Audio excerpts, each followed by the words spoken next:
ವೀಕ್ಷಕರೆಲ್ಲರಿಗೂ ದೈನಿಕ ರಾಶಿ ಫಲ ವಿಶೇಷ ಕಾರ್ಯಕ್ರಮಕ್ಕೆ ಸ್ವಾಗತ. ಇವತ್ತಿನ ಈ ವಿಡಿಯೋದಲ್ಲಿ ನಾವು ವರ್ಷ 2026ರ ಮೇ ತಿಂಗಳಿನ 22ನೇ ತಾರೀಕಿನ ದಿನದನು ರಾಶಿಯ ಫಲಗಳನ್ನು ತಿಳಿದುಕೊಳ್ಳಲಿದ್ದು, ಈ ದಿನದನು ರಾಶಿಯ ಜಾತಕದವರ ಪಾಲಿಗೆ ಹೇಗೆ ಸಾಬೀತಾಗಲಿವೆ, ಈ ದಿನ ಗ್ರಹ ನಕ್ಷತ್ರಗಳ ಸ್ಥಿತಿಗತಿಗಳೇನು ಮತ್ತು ಇಲ್ಲಿ ಉಂಟಾಗಲಿರುವ ಯೋಗಗಳ್ಯಾವುವು, ಈ ಯೋಗಗಳ ಪ್ರಭಾವ ನಿಮ್ಮ ಮೇಲೆ ಹೇಗೆ ಕಾಣಿಸಿಕೊಳ್ಳಲಿದೆ, ಜತೆಗೆ ಈ ದಿನಗಳಂದು ನೀವು ಹೊಂದಿರಬೇಕಾದ ಎಚ್ಚರಿಕೆ ಏನು ಅನ್ನೋದೆಲ್ಲವನ್ನ ವಿಸ್ತಾರ ರೂಪದಲ್ಲಿ ಇಲ್ಲಿ ತಿಳಿದುಕೊಳ್ಳೋಣ. ಮಾಹಿತಿ ತಿಳಿದುಕೊಳ್ಳುವುದಕ್ಕೂ ಮುನ್ನ ನಮ್ಮ ವಿನಂತಿ ಎಂದರೆ, ನೀವಿನ್ನೂ ನಮ್ಮ ಚಾನೆಲ್ ಸಬ್ಸ್ಕ್ರೈಬ್ ಮಾಡಿಲ್ಲವೆಂದರೆ ದಯವಿಟ್ಟು ಈಗಲೇ ನಮ್ಮ ಚಾನೆಲ್ ಅನ್ನು ಸಬ್ಸ್ಕ್ರೈಬ್ ಮಾಡಿ. ಹಾಗೆ ನಿರಂತರ ವಿಡಿಯೋ ಅಪ್ಡೇಟ್ಸ್ಗಳಿಗಾಗಿ ಪಕ್ಕದ ಬೆಲ್ ಐಕಾನ್ ಕ್ಲಿಕ್ ಮಾಡಿ. ವಂಶ ಪಾರಂಪರ್ಯ ಜ್ಯೋತಿಷ್ಯರು ನಂಬರ್ 1 ವಶೀಕರಣ ಸ್ಪೆಷಲಿಸ್ಟ್. ವೃತ್ತಿ, ಉದ್ಯೋಗ, ಮದುವೆ, ಹಣಕಾಸಿನ ಸಮಸ್ಯೆ, ವ್ಯಾಪಾರ, ಆರೋಗ್ಯ ಸಮಸ್ಯೆಗಳಿಗೆ ಫೋನಿನ ಮೂಲಕ ಪರಿಹಾರ. ಇಂದೇ ಕರೆ ಮಾಡಿ. ವೀಕ್ಷಕರೇ, ದೈನಿಕ ರಾಶಿ ಫಲಗಳನ್ನು ತಿಳಿದುಕೊಳ್ಳುವುದಕ್ಕೂ ಮುನ್ನ ಈ ದಿನ ಗ್ರಹ ನಕ್ಷತ್ರ ತಿಥಿಗಳ ಮಾಹಿತಿ ಮತ್ತು ಯೋಗಗಳ ಕುರಿತು ನೋಡೋಣ. ಈ ದಿನವು ಶುಕ್ರವಾರದ ದಿನವಾಗಿರಲಿದ್ದು, ಜ್ಯೇಷ್ಠ ಮಾಸದ ಶುಕ್ಲ ಪಕ್ಷದ ಷಷ್ಠಿಯ ತಿಥಿ ಇರಲಿದೆ. ಷಷ್ಠಿ ತಿಥಿಯು ಈ ದಿನ ಬೆಳಿಗ್ಗೆಯ 6:24 ಇರಲಿದ್ದು, ನಂತರದಲ್ಲಿ ಸಪ್ತಮಿ ತಿಥಿ ಪ್ರಾರಂಭವಾಗಲಿದೆ. ಜತೆಗೆ ಈ ದಿನ ರಾತ್ರಿಯ 2:08 ಆಶ್ಲೇಷ ನಕ್ಷತ್ರದ ಗೋಚರವಿರಲಿದ್ದು, ನಂತರದಲ್ಲಿ ಮಖ ನಕ್ಷತ್ರದ ಗೋಚರ ಪ್ರಾರಂಭವಾಗಲಿದೆ. ಜತೆಗೆ ಈ ದಿನ ಬೆಳಿಗ್ಗೆಯ 8:19 ವೃದ್ಧಿ ಹೆಸರಿನ ಯೋಗ ಇರಲಿದ್ದು, ನಂತರದಲ್ಲಿ ಧ್ರುವ ಹೆಸರಿನ ಯೋಗ ಪ್ರಾರಂಭವಾಗಲಿದೆ. ಇನ್ನು ಈ ದಿನ ಚಂದ್ರದೇವನು ಕರ್ಕರಾಶಿಯಲ್ಲಿ ಗೋಚರಿಸಲಿದೆ. ಅದೇ ಸೂರ್ಯದೇವನು ಈ ದಿನ ವೃಷಭ ರಾಶಿಯಲ್ಲಿ ಗೋಚರಿಸಲಿದ್ದಾನೆ. ಇನ್ನು ಈ ದಿನದಂದು ಅಭಿಜಿತ್ ಮುಹೂರ್ತ ಬೆಳಿಗ್ಗೆಯ 11:51 ಇಂದ ಮಧ್ಯಾಹ್ನದ 12:45 ಇರಲಿದೆ. ಇದು ಈ ದಿನದ ಗ್ರಹ ನಕ್ಷತ್ರ ತಿಥಿಯ ಕುರಿತಾದ ಮಾಹಿತಿಯಾಗಿದ್ದು, ಇದರ ಆಧಾರದ ಮೇಲೆ ನಿಮ್ಮ ದಿನಚರಿಯಲ್ಲಿಯೂ ಬದಲಾವಣೆ ಕಂಡು ಬರಲಿದೆ.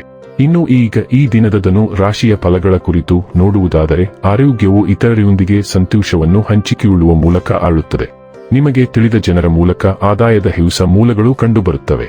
ಮಕ್ಕಳು ನಿಮಗೆ ಮನೆ ಕೆಲಸಗಳನ್ನು ಮಾಡಲು ಸಹಾಯ ಮಾಡುತ್ತಾರೆ. ಇಂದು ನೀವು ನಿಮ್ಮ ಸ್ನೇಹಿತನ ಅನುಪಸ್ಥಿತಿಯಲ್ಲಿ ಅವರ ಸುಗಂಧವನ್ನು ಅನುಭವಿಸುತ್ತೀರಿ. ಇಂದು ಅನುಭವಿಗಳ ಒಡನಾಟ ಹೊಂದಿ ಮತ್ತು ಅವರು ಏನು ಹೇಳುತ್ತಾರೆಂದು ಕಲಿಯಿರಿ. ನಿಮ್ಮ ಆಯಸ್ಕಾಂತೀಯ ಎಲ್ಲರಲ್ಲೂ ಬೆರೆಯುವ ವ್ಯಕ್ತಿತ್ವ ಹೃದಯಗಳನ್ನು ಸೆರೆಹಿಡಿಯುತ್ತದೆ. ನಿಮ್ಮ ಹಳೆಯ ಸ್ನೇಹಿತರೊಬ್ಬರು ನಿಮ್ಮ ಸಂಗಾತಿಯ ಜೊತೆಗಿನ ನಿಮ್ಮ ಹಳೆಯ ಸುಂದರ ನೆನಪುಗಳನ್ನು ನೆನಪಿಸಬಹುದು. ನೀವು ನಿಮ್ಮ ಸಂವಹನದಲ್ಲಿ ಸಾಮಾನ್ಯಕ್ಕಿಂತ ಹೆಚ್ಚು ಅಭಿವ್ಯಕ್ತಿಶೀಲ ಮತ್ತು ನಿರ್ದಾಕ್ಷಿಣ್ಯವಾಗಿರಬಹುದು.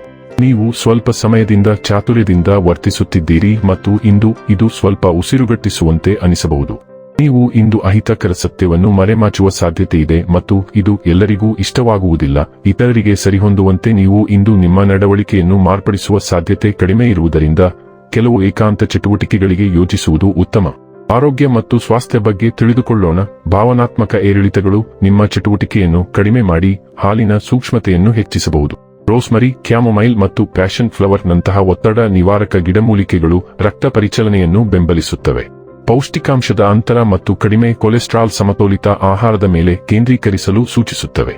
ಪಲಾಯನ ಮತ್ತು ಜೀರ್ಣಕಾರಿ ಸಮಸ್ಯೆಗಳ ಬಗ್ಗೆ ಎಚ್ಚರದಿಂದಿರಿ. ನಿಂಬೆ ನೀರನ್ನು ಸೇರಿಸುವುದರಿಂದ ಜೀರ್ಣಕ್ರಿಯೆ ಮತ್ತು ಕ್ಷೇಮಕ್ಕೆ ಸಹಾಯವಾಗುತ್ತದೆ. ಡೈಲಿ ಲವ್ ಮತ್ತು ರಿಲೇಶನ್ಶಿಪ್ ಬಗ್ಗೆ ತಿಳಿದುಕೊಳ್ಳೋಣ. ಇಂದು ನಿಮ್ಮ ಹಿಂದಿನ ಕಾಲದ ಯಾರಾದರೂ ನಿಮ್ಮನ್ನು ಮತ್ತೆ ಭೇಟಿಯಾಗುತ್ತಾರೆ, ಆದರೆ ಆ ವ್ಯಕ್ತಿ ನಿಮಗೆ ಪ್ರಣಯ ಆಸಕ್ತಿಯನ್ನು ಹೊಂದಿಲ್ಲದಿರಬಹುದು.